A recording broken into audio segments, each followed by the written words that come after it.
வணக்கம், எல்லாரும் எப்படி இருக்கீங்க? எல்லாரும் சூப்பரா இருக்குங்க நம்புறேன். நானும் நல்லா இருக்கேங்க. ரொம்ப நாள் கழிச்சு நம்ம சேனல்ல ஒரு வீடியோ பாக்குறோம்.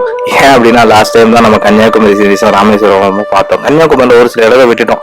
அதுவும் பாத்தீங்கன்னா அந்த நாகர்கோவில், இதுல 2 ஃபுட்டேஜ் வரும். ஒன்னு நாங்க ஃப்ரெண்ட்ஸ் கூட எடுத்தது, அதுக்கப்புறம் வந்து நான் தனியா போன எடுத்த ஃபுட்டேஜஸ் இருக்கும். அப்படி இப்படி இருக்கும், பட் ஓரளவுக்கு கண்டென்ட் இருக்கும். அது இல்லாம இப்போ பார்க்க போறது பாத்தீங்கன்னா மேற்கு தொடர்ச்சி மலை தான் பார்த்திருக்கோம். இந்த மேற்கு தொடர்ச்சி மலையை ஒட்டி இருக்க பத்மநாபபுரம் அரண்மனை தான் பார்க்க போறோம். அதாவது பாத்தீங்கன்னா கேரள கட்டளக்கடையில ஒரு கவிதைன்னு சொல்லலாங்க பத்மநாபபுரம் அரண்மனைய.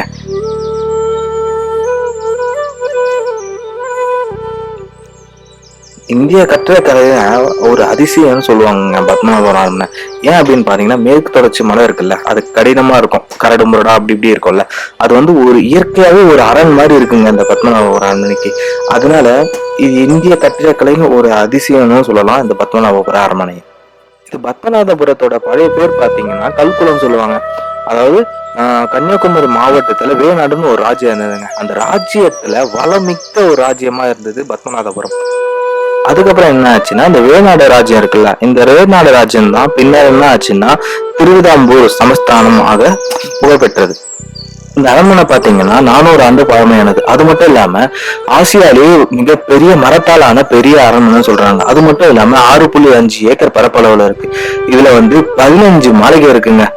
அது என்ன 15 மாளிகை பாத்தீங்கன்னா தெக்க கொட்டாரம், விழிப்பின் முத்து கொட்டாரம், அப்புறம் வாலிய ஒட்டுப்புறா, ஆயுதப்புறா, வளமுத்து கொட்டாரம், ஓமப்புறா, இந்திர விலாசம், தெக்க தெரு மாளிகை, இது மாதிரி 15 மாளிகை இருக்குங்க. இந்த அரண்மனையில வந்து மர வேலை போற அவ்வளவு பண்ணியிருக்காங்க. அந்த காலத்தோட கைவினை கலைஞர்களோட திறமை ஃபுல்லா தெரிஞ்சிருக்கு. அது இல்லாம நாங்க போறப்ப இருந்த பிரைஸ் ரேட்டு இது இருக்கு, பாத்துக்கங்க. ஒரு ஆளுக்கு ஒரு பிரைஸ் ரேட்டு. இங்க வந்து நம்ம வந்து ஸ்லிப்பரை விட்டுட்டு நம்ம டோக்கன் வாங்கிக்கிட்டு நெக்ஸ்ட் நம்ம வந்து உள்ள போறது தான். இந்த அழகெல்லாம் ரசிச்சுட்டு உள்ள போனவனே ஃபர்ஸ்ட் பாக்குறதுதான் பூமுக மாளிகை. இதுதாங்க அந்த பூமுக மாளிகை. இதுல இருக்க மரவேலை போற அவ்வளவு அழகா இருக்கும். இங்க பாத்தீங்களா, இந்த கல்லுலே செஞ்ச வந்து அந்த குதிரர், அதுல இருக்க மனுஷனா இருக்கட்டும், அவர் கையில இருக்க ஆயுதம், அதுல போட்டிருக்க நாட்டா இருக்கட்டும், மேல இருக்க மர வேலைப்பாடு எல்லாமே அவ்வளவு அழகா இருக்குங்க. இது வந்து குதிரைக்கார விளக்குன்னு சொல்லுவாங்க. நீங்க எந்த டைரக்ஷன்ல வைக்கிறீங்களோ அது வந்து அந்த டைரக்ஷன்ல அப்படியே எரிஞ்சிட்டு இருக்கும் அப்படின்னு சொல்லுவாங்க. இதுதான் அந்த விளக்கு. பாருங்க எவ்வளவு அழகா இருக்குல்ல. இன்னும் கூட அந்த விளக்கு அங்க இருக்கு. நீங்க ஒரு தடவை போனீங்கன்னா பாருங்க. இது வந்து சீன நாற்காலின்னு சொல்றாங்க. அது இல்லாம இது வந்து கல்லுலே செஞ்ச படுக்கை அப்படின்னு சொல்றாங்க. அதுக்கப்புறம் இதுக்கு மேல போனீங்கன்னா பாத்தீங்கன்னா மந்திரசாலைன்னு இருக்கு. அதாவது அந்த காலத்துல அமைச்சரவைன்னு சொல்றாங்க. இந்த நாட்டோட முக்கியமான முடிவெல்லாம் இங்கதான் அரசர் வந்து அவங்க அமைச்சர் கூட சேர்ந்து எடுத்ததாக சொல்றாங்க. இதுல பாத்தீங்கன்னா தெரியும், அந்த அளவுக்கு வெளிச்சமா இருக்கு. பாத்தீங்களா, உள்ளுந்து பார்த்தா வெளியே எல்லாம் தெரியுது, ஆனா வெளியிருந்து பார்த்தா உள்ள ஒண்ணுமே தெரியாது. இதுல இன்னொரு சிறப்பு என்னன்னா அந்த மணிக்கூண்டு தாங்க. இதுல வர ஒளி பாத்தீங்கன்னா அந்த காலத்திலேயே 3 கிலோமீட்டர் ரேடியஸ்ல கேட்குமா. இங்க இது பார்க்க போறது பாத்தீங்கன்னா உபரிக்க மாளிகைன்னு சொல்லுவாங்க. அதாவது என்ன பாத்தீங்கன்னா பல அடுக்குல கொண்ட ஒரு மாளிகை. இதுலதான் மன்னரோட தங்கும் அறை இருக்கு. அதுக்கு மேல இருக்கு பாருங்க, இந்த இடத்துலதான் பாத்தீங்கன்னா இந்த இடத்துல அந்த மன்னரோட மேல வந்து பாத்தீங்கன்னா பூஜை அறை இருக்கு. ஓகே, அதாவது பாத்தீங்கன்னா அங்க பூஜை அறையில வந்து பாத்தீங்கன்னா சுவர் ஓவியம்லாம் இருக்கு. இன்னும் கூட இது வந்து ராஜாவோட கட்டலுங்க. பல மொழிகளையாக செஞ்ச ஒரு கட்டலுங்க. மேல பாத்தீங்கன்னா அவ்வளவு அழகா பண்ணிருப்பாங்க. எல்லாமே மர வேலைப்பாடு தாங்க.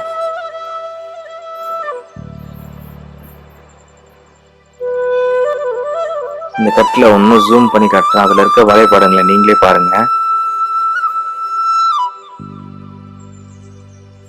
இது வந்து கழிப்பறை. இது பாத்தீங்கன்னா ஒவ்வொரு பில்டிங்க்கும் போறதுக்கு நடுவுல மரத்தாலே பண்ணிருப்பாங்க. இதாங்க தாய் கொட்டாரம்னு சொல்லுவாங்க. அதாவது முதல்ல கட்டப்பட்ட மாளிகை. அதாவது 16ஆம் நூற்றாண்டுல ராஜா இரவிவர்மர் அவரால் கட்டப்பட்ட மாளிகை இது.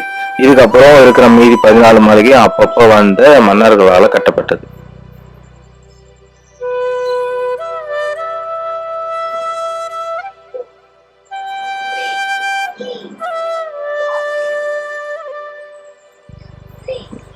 இது ஒரு வேலைப்பாடுங்களே பாருங்களேன், எவ்வளவு அழகா இருக்கு. வெளியிருந்து பார்த்தா ஒண்ணும் தெரியல, ஆனா உள்ள போனா அவ்வளவு அழகா இருக்கும். பாருங்க, உள்ள பலா மரம் தான். நீங்களாம் இதுல நேர்ல பாருங்க, அவ்வளவு அழகா இருக்கும். முக்கியமா அதெல்லாம் நீங்க டைரக்ட் நேர்ல போய் பார்த்தா அவ்வளவு அழகா இருக்குங்க. எல்லா மரங்களையும் பாருங்களேன்.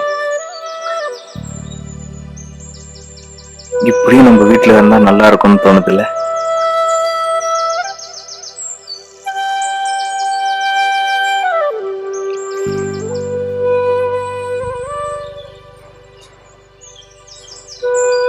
இப்ப அவங்க பாக்குறது தாங்க நவசக்தி மண்டபம்னு சொல்றாங்க. திராவிட கட்டடக்கலை இதுல பார்த்தாவே தெரியும் அப்படின்னு சொல்றாங்க.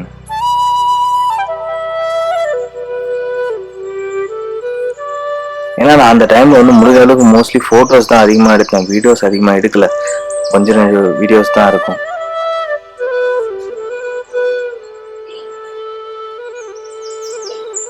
நீங்க அந்த தரையை பாத்தீங்களா, எவ்வளவு பல பல பலான் இருக்கு பாத்தீங்களா.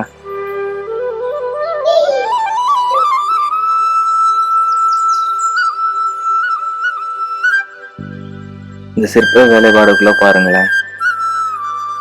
மர சிற்பம், கல் சிற்பம் எல்லாமே அந்த அளவுக்கு இருக்குங்க. இது வந்து மர சிற்பங்க. மரத்திலேயே அந்த தூண் பண்ணியிருப்பாங்க. அதுல டிசைன் பாருங்களேன், ஒவ்வொரு வடிவம், இந்த யானை உருவம் இவ்வளவு அழகா இருக்குல்ல.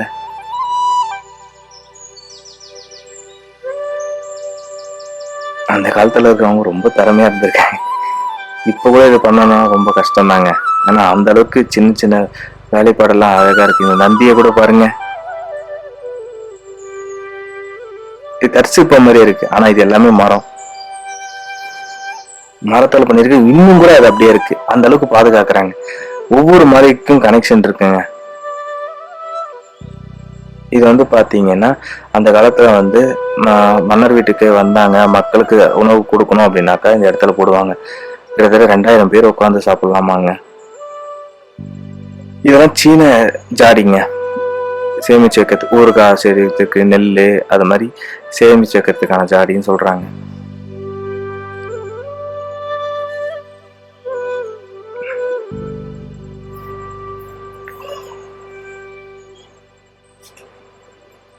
அங்க சுத்தி பாக்குறதுக்கு நிறைய இடம் இருக்கு. இதெல்லாம் பாத்தீங்கன்னா அங்க மாளிகை, ஒரு மாளிகைன்னு இன்னொரு மாளிகை போறப்போ இருக்க ஓவியங்க, மன்னர் அந்த காலத்துல வந்து ஆயில் பெயிண்டிங் பண்ணாங்கல்ல, அந்த ஓவியங்கள்லாம் அப்படியே வச்சிருக்காங்க. இது வந்து இந்த காரிடார் இருக்குல்ல, இந்த பால்கனி இருக்கு, இது ஃபுல்லாவே பாத்தீங்கன்னா மரம் தாங்க. உங்களுக்கு கல்லுல பண்ண மாதிரி இருக்கும், ஆனா ஃபுல்லாவே மரத்திலே பண்ணிருக்காங்க. தெரியுதுங்களா? இவ்வளவு பேர் பால்கனி மரத்துல பண்ணிருக்காங்க. மியூசியம்லாம் இருக்கு. நீங்க போனீங்கன்னா கண்டிப்பா அதெல்லாம் பொறுமையா இருந்து பாத்துட்டு வாங்க. இது வந்து சமையல் அறைங்க. அந்த காலத்திலேயே பாருங்க, ஆட்டுக்கல், அம்மிக்கல் எல்லாம் எவ்வளவு அழகா நேர்த்தியா, அதோட வடிகால் கூட எவ்வளவு அழகா பண்ணிருக்காங்க பாருங்க. இப்ப சமையல் அறை எவ்வளவு பெருசு இருக்குன்னா அப்ப எவ்வளவு பேருக்கு சமைச்சிருப்பாங்கன்னு பாருங்க.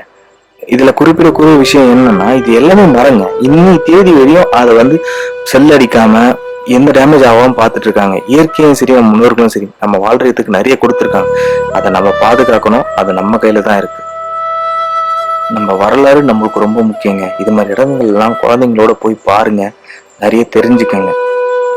இதோட நான் கிளம்புறேங்க. இதுக்கப்புறம் நம்ம மீண்டும் சூப்பரான வீடியோல நம்ம மறுபடியும் பார்க்கலாம். இது மாதிரி வீடியோ பார்க்கறதுக்கு நம்ம சேனலை லைக் பண்ணுங்க, கமெண்ட் பண்ணுங்க, சப்ஸ்கிரைப் பண்ணுங்க. இந்த விஷயத்தை பத்தி இன்னொருத்தர் தெரிவிச்சுக்க ஷேர் பண்ணுங்க.